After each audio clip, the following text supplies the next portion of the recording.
Small start, big future seedling. The bus rattled through the cold streets of Chicago, its windows fogged from the breath of exhausted passengers. Among them sat Adeel, a 27-year-old immigrant from Pakistan, clutching a worn-out backpack and staring into the dark night outside. His eyes reflected both fear and fire: fear of failing in this vast country, and fire to prove that he belonged here. He worked the night shift at a gas station and cleaned tables at a diner during the day. His hands often smelled of grease, his back ached, and yet, each time he looked at the crumpled note in his pocket, the one that read "Don't forget why you came," his resolve strengthened. His late father had written it the day Adeel left home. The spark. One freezing evening, while wiping down tables at the diner, Adeel overheard two businessmen laughing about a failed restaurant that went bankrupt. They mocked the owner for being too ambitious. But Adeel's mind worked differently. Instead of seeing failure, he saw opportunity. He remembered his mother's cooking back home: the spices, the aroma, the warmth of food shared at a crowded table. What if, he thought, real flavors could find a place here, not just another generic fast food spot, but a small eatery where people felt like family.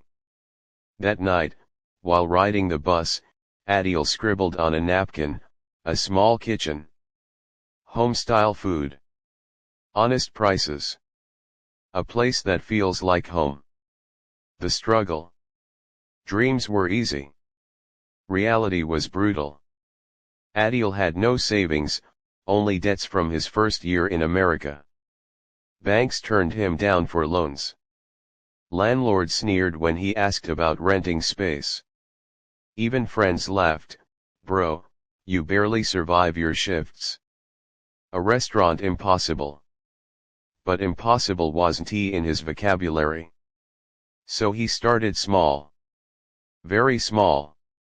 He rented a rusty food cart with borrowed money. Each morning, before sunrise, he cooked biryani and kebabs in his tiny apartment kitchen, packed them into boxes, and sold them downtown during lunch hours. At first, only a handful of construction workers tried his food. But word spread fast. "Best lunch in the city, $5, someone tweeted. Within weeks, office workers and taxi drivers lined up for his meals. Still, every day was a fight against city inspectors, the biting cold, and his own exhaustion. There were days when food spoiled, when cops fined him for parking his cart in the wrong place, when he thought of giving up. But then he'd unfold that note from his father. "Don't forget why you came." The twist.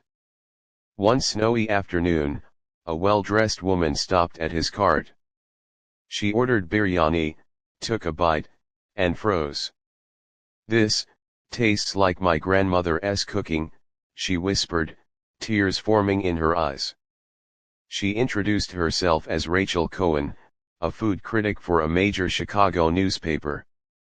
The next Sunday, her column exploded: "A taste of home, found on the streets." The article went viral. Suddenly, Adeel's food cart wasn't just a cart, it was a symbol. Immigrants, students, and even wealthy foodies came searching for that authentic warmth. But with fame came jealousy. Competitors harassed him. The diner fired him, calling his side hustle conflict of interest. His landlord threatened eviction after neighbors complained about the smell of spices. It felt like the world wanted to crush him just as he was rising. The rise. Rachel, the critic, believed in him. She connected him with a local nonprofit that helped immigrant entrepreneurs. With their guidance, and the few $1,000s he had saved, Adeel signed a lease for a tiny, run-down corner shop. When he got the keys, he stood inside the empty, cracked-walled space and wept. It was nothing, and yet, it was everything. He scrubbed floors himself, painted walls at night, and begged friends to help. For weeks, he lived on instant noodles while every cent went into the restaurant.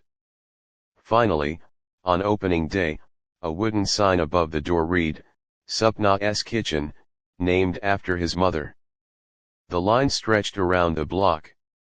Customers who had followed him from the food cart cheered as he unlocked the door. The legacy.